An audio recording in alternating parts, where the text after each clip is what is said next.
Hi, today I thought I would give you a quick video update on credit card complimentary travel insurance for overseas.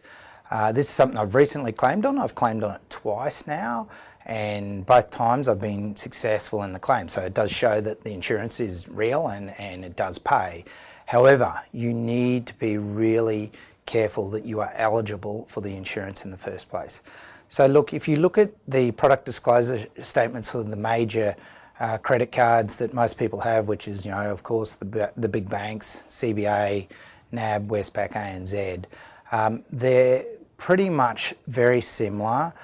They all use the same underlying insurers. There's two major ones, which is QBE and Zurich.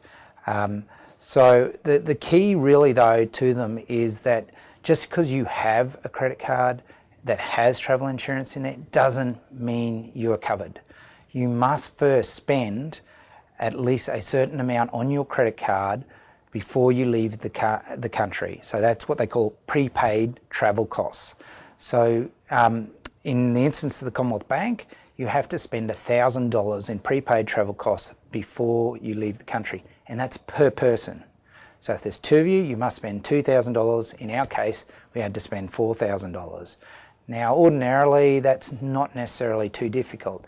However, what we've seen in the last 5 or so years is a lot of people using travel debit cards to load them up with a currency and then put a lot of their expenses through that. And that makes a lot of sense. However, it means you need to be more careful that you are still putting sufficient on your credit card to qualify in the first instance. So there's a real risk here that you leave the country and you never really had travel insurance. So you need to check that. As I said, with the Commonwealth Bank, it's $1,000 per person. With other insurers and other credit cards like Westpac and NAB, and again, check based on your different credit card, it's $500 per person. So it's really important you look at that. You also must book a return airline ticket. So if you book a one-way ticket, you're not going to be covered. So you just need to be very careful with that. The other thing you need to check is just what activities you're doing overseas. For us, we were skiing, and we knew the travel insurance covered skiing, and we knew it didn't cover skiing in off-piste areas. Now, off-piste areas to most skiers is typically skiing outside the boundary of the ski area. But with Zurich, which is one of the major insurers in this area, their definition of off-piste is you're not skiing on a groomed ski run. So if you're in the trees just off the ski run, then you are potentially not covered. So it's a really important point, and one that I don't think a lot of people would be aware of. It doesn't even define off-piste in the product disclosure statement for the Commonwealth Bank travel insurance. It just says it doesn't cover off-piste, so you actually got to ring them to find that out. Other insurers I have been led to understand does have that definition in their product disclosure statement, but just be aware of it.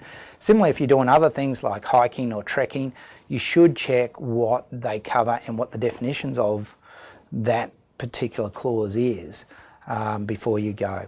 So look, overall, again, I've claimed successfully twice. They do work. I've been using it for 10 years and haven't spent anything on travel insurance. I think it's probably saved me $5,000 in travel insurance over that period, at least.